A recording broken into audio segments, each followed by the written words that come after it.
الحمد لله وكفى وسلام على عباده الذين اصطفى أما بعد فأعوذ بالله من الشيطان الرجيم بسم الله الرحمن الرحيم الذين إن مكناهم في الأرض أقاموا الصلاة وآتوا الزكاة وأمروا بالمعروف ونهوا عن المنكر ولله عاقبة الأمور. صدق الله مولانا العظيم وصدق رسوله النبي الكريم ونحن على ذلك لمن الشاهدين والشاكرين والحمد لله رب العالمين. اللهم صل على سيدنا مولانا محمد النبي الأمي وعلى آله وسلم تسليما كثيرا كثيرا. اللهم رب الحل والحرام يا رب البيت الحرام يا رب الركن والمقام أبلغ لروح سيدنا مولانا محمد منا السلام.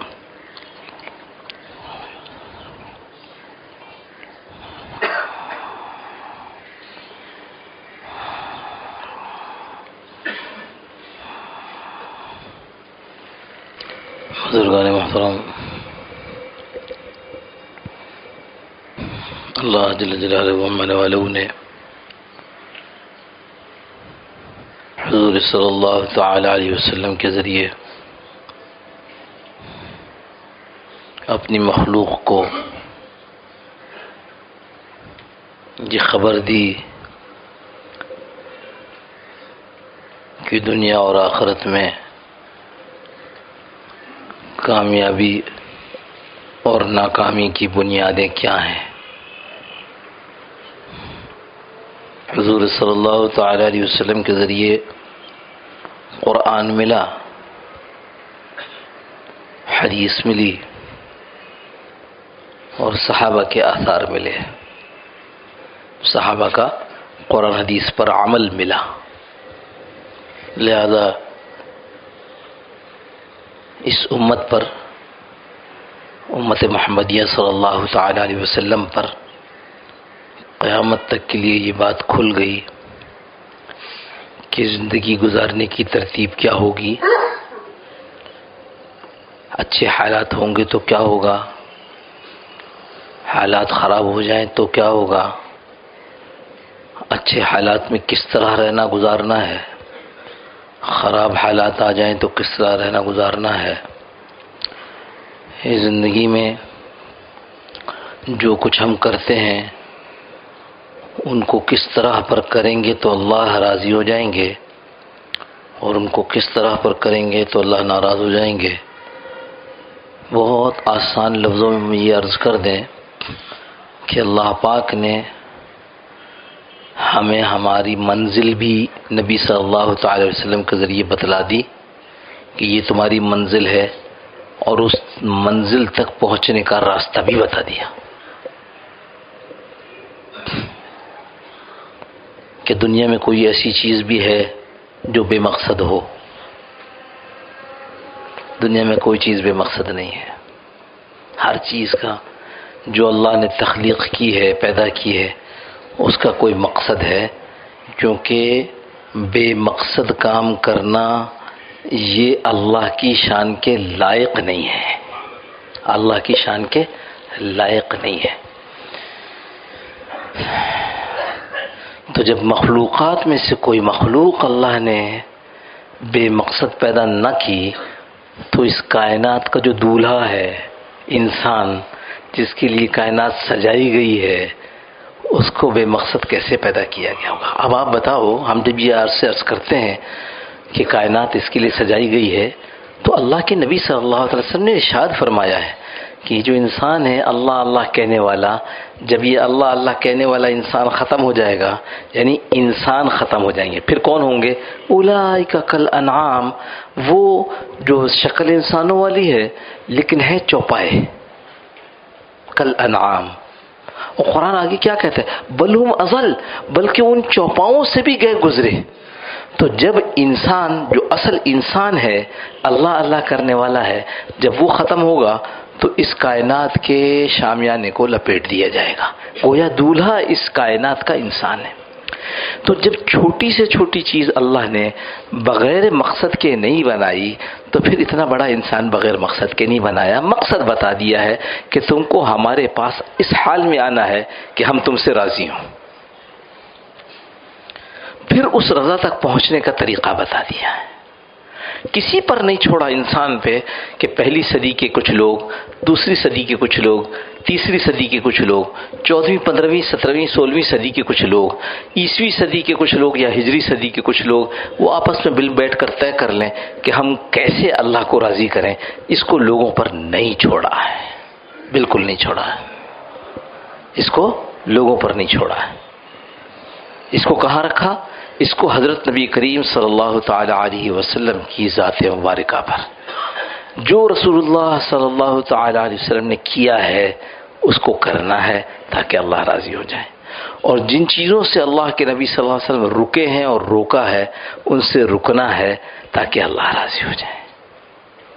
جو ہم عرض کر رہے ہیں یہ کچھ جمعے گزر گئے، بات سمٹ نہیں رہی ہے. ہم کوشش کرتے ہیں کہ بات سمٹ جائے اور بات آگے بڑھے کہ 4 کام جو بتائے گئے کہ جب ہم ان کو ملک میں اقتدار دیں گے، جب ان کو زمین پر اختیار دیں گے تو یہ کریں گے. ان میں سب سے پہلا کام اقام الصلاۃ، یعنی اقامت صلاح، نماز قائم کریں گے. نماز قائم کریں گے تو نماز کیسے قائم ہوتی ہے؟ نماز پڑھنا نماز قائم کرنا نہیں ہے، نماز کا اہتمام کرنا نماز قائم کرنا ہے. نماز کے اہتمام میں یہ بات شامل ہے کہ میں نماز سے پہلے نماز کی ضروریات کو پورا کروں. آپ کو معلوم ہے نماز سے پہلے کی ضروریات؟ پاک جگہ، پاک جگہ کا انتظام کس کی ذمہ داری ہے؟ میری اور جو با اختیار لوگ ہیں ان کی ذمہ داری. میں اپنے حصے کا کام کروں گا، با اختیار لوگ اپنے حصے کا کام کریں گے. ابھی کچھ بہتر ہو گئی؟ چلیے شکر الحمدللہ. میں رات طبیعت خراب ہو گئی تھی تو آہستہ ہی بات کر رہا تھا. چلیے اللہ عافیت کے ساتھ ہمت عطا فرما دے. تو کیا تھا؟ ہاں، تو ذمہ داری میری یہ ہے کہ میں اپنی نماز کے لیے پاک جگہ تلاش کروں. یہ عوام حکام کی ذمہ داری کیا ہے کہ وہ ایسی جگہوں کو قائم کریں جہاں باجماعت نماز ہو. ٹھیک؟ اگر حکام یہ نہیں کریں گے تو عام مسلمان مل کر کے اس کی ذمہ داری کو پورا کریں گے. کام کس کا ہے؟ حکام کا. عام مسلمان اپنی نماز کہیں بھی پڑھ سکتے ہیں، جماعت کے لیے ان کو کوئی جگہ چاہیے جماعت کرنے کے لیے، جس کا حکم ہے نماز میں وَارْكَعُوا مَعَ الرَّاكِعِينَ، رکوع کرو رکوع کرنے والوں کے ساتھ. جس کی وجہ سے فقہاء نے فرمایا کہ یہاں مراد ہے کہ جماعت کی نماز جو ہے وہ یعنی فرض نماز جو ہے وہ جماعت کے ساتھ پڑھو. جو بات عرض کر رہا ہوں شروع سے یاد رکھیے گا کہ میرا زور بات میں حکام پر نہیں ہوتا بلکہ ان پر ہوتا جو ہم ہیں. ہاں، ہماری بات حکام میں سے کون سنے گا؟ ہماری بات کون مانے گا ان میں سے؟ ہم تو یہ مجمع جو سامنے بیٹھا ہے، ہم تو یہاں تک کہتے ہیں مولوی صاحب زیادہ زور سے آواز مت رکھو، ہمیں روڈ والوں سے سڑک والوں سے بات نہیں کرنی ہے، ہمیں تو ان لوگوں سے بات کرنی ہے جو کہ ہمارے پاس آئے ہیں کچھ سننے کے لیے، اللہ کے لیے کی کوئی بات سننے کے. تو عرض یہ کر رہا تھا کہ اب یہ مثال کے طور پر کہ نماز قائم کرنا تو کیا جگہ پاک ہونی چاہیے، پاک جگہ کو تلاش کرنا، اس کا نظام بنانا. تو ایک میری اپنی ڈیوٹی ہے بحیثیت عوام کے، اور جن لوگوں کو اختیار دیا جائے گا ان کا کام کیا ہوگا کہ وہ اس ڈیوٹی کو پورا کریں. جب وہ اس ڈیوٹی کو پورا نہیں کریں گے تو کیا ہوگا؟ پھر یہ ہوگا کہ لوگ اپنے طے جہاں جگہ ملے گی وہاں بنائیں گے. پھر آپ کہیں گے کہ جی اجازت کے بغیر بنی اس مسجد کو ڈھا دینا چاہیے. کیوں؟ مفتی صاحب ڈھا دینا چاہیے نا. مفتی صاحب کہیں گے ہاں جو اجازت کے بغیر مسجد اس کو ڈھانا چاہیے. تو حکام اپنے حصے کا کام جب نہیں کرتے ہیں تو عوام اس کو اپنے ذمے لینے لگتے ہیں. اللہ نے کہا اختیار دیں گے تو نماز کو قائم کرنا. یہ میں صرف ایک مثال دے رہا ہوں، اس سے آگے کی مثالیں بھی. وقت پڑے تو نماز پڑھنا ہے. وقت پڑے کیا ہے اس کتابن موقوت، ہاں ان الصلاۃ کانت علی المؤمنین کتابا موقوتا، وقت پر فرض کی گئی ہے۔ اس میں چھوٹی سی لطیف بات یاد آ گئی، ہم طالب علم تھے اس زمانے میں، تو ایک صاحب نے سوال کیا کہ آپ طالب علم، جی، کہیں گے نماز کس پر پڑھنی چاہیے؟ نماز کس پر پڑھنی چاہیے؟ چاہے نماز پر، کہیں نماز کس پر پڑھنی چاہیے؟ میں نے کہا زمین پر۔ تو وہ میں لطیف بات عرض کروں تو وہ کہنے نہیں نماز وقت پر پڑھنی چاہیے۔ تو خیر عرض کرتے نماز کو وقت پر فرض کیا گیا، تو ایک ذمہ داری میری ہے، وہ کیا ہے کہ میں اپنے اوقات کو ایسے ایڈجسٹ کروں، اس طرح پر رکھوں کہ نماز کے وقت میں نماز پڑھی جائے۔ اور ایک ذمہ داری حکام کی ہے کہ ایسے ماحول کو بنائیں کہ نماز کے وقت میں آدمی نماز پڑھ رہا ہو۔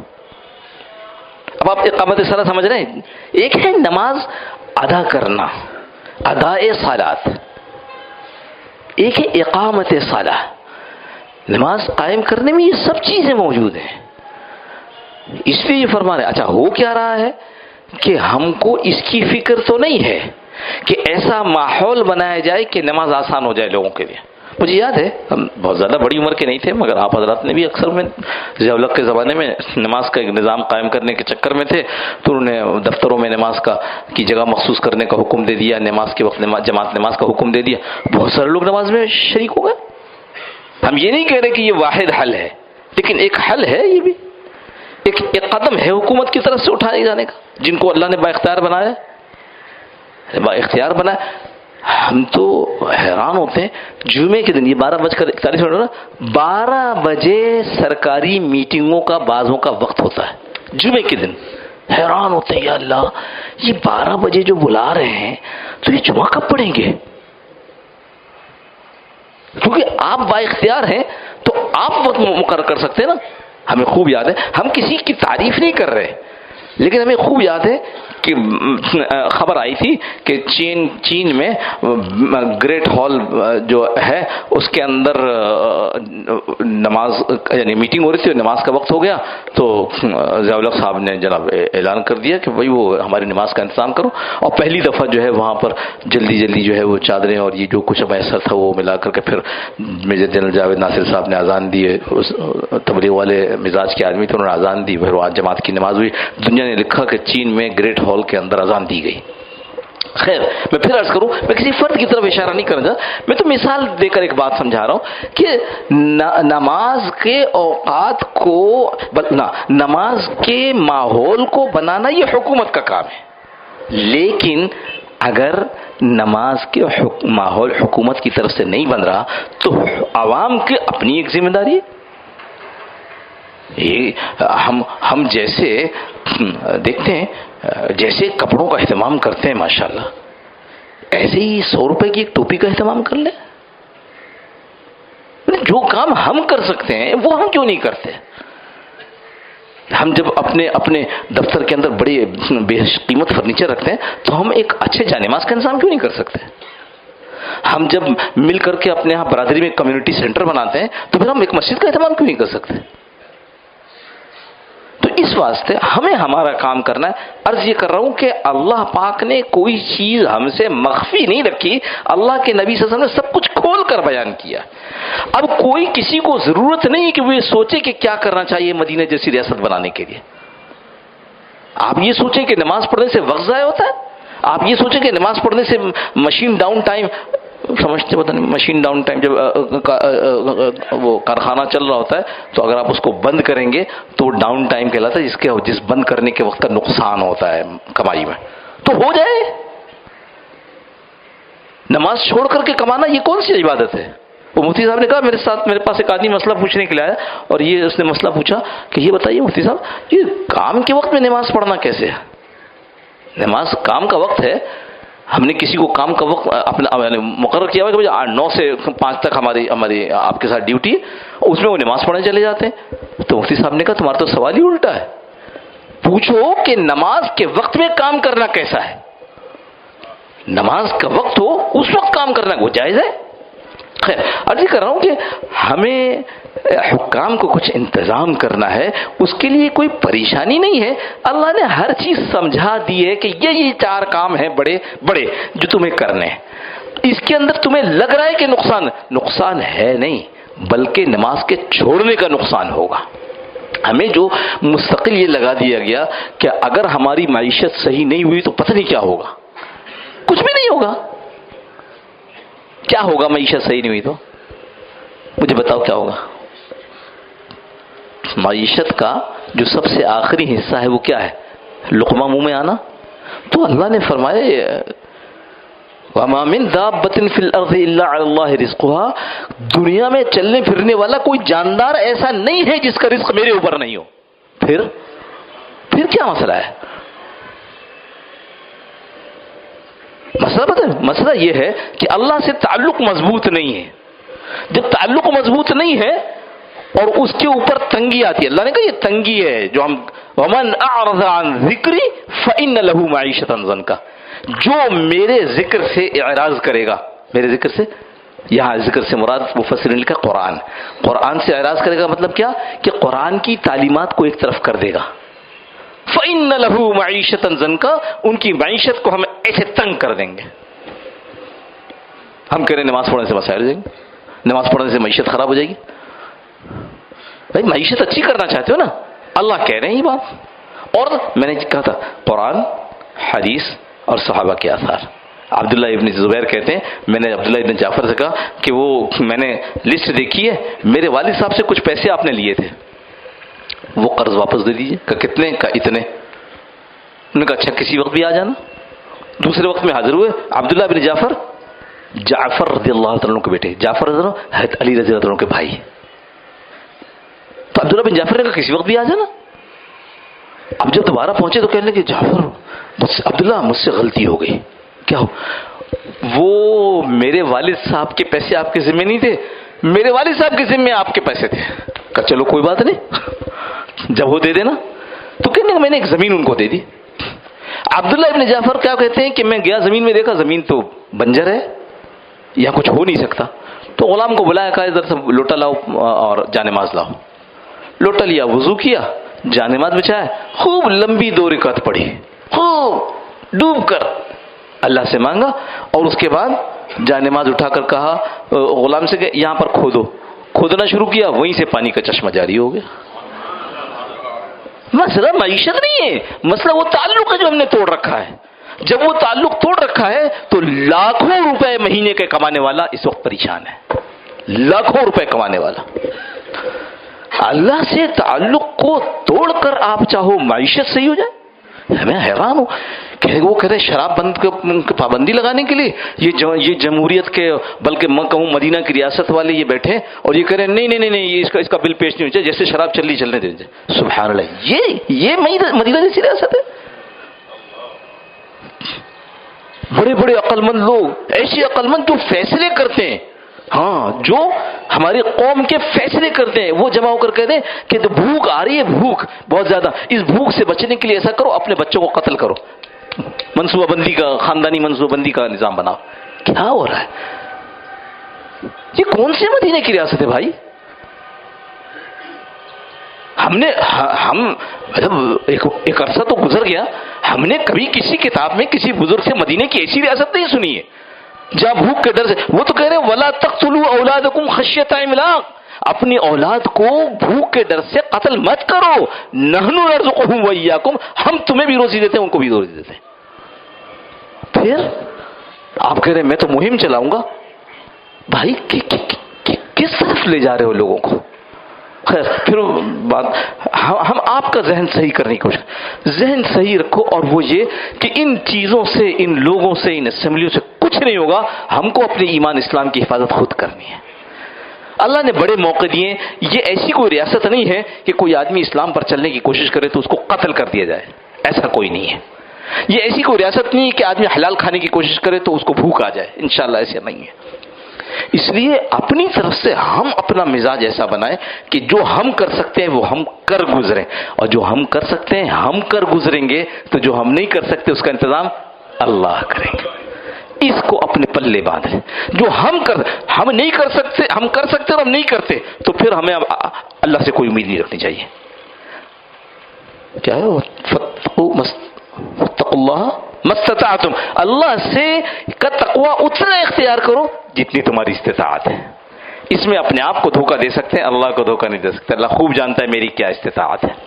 اس لیے یہ پہلی بات جو اقام الصلاح کی مکمل ہوئی. انشاءاللہ اگلے جمعوں میں جو بقیہ 3 کام ہیں حکومتوں کے، ان کے پھر بیان کریں گے. وآخر دعوانا الحمدللہ رب العالمین. پہلے اذان ہوگی، اس کے بعد پھر سنت عطا فرمائیے گا.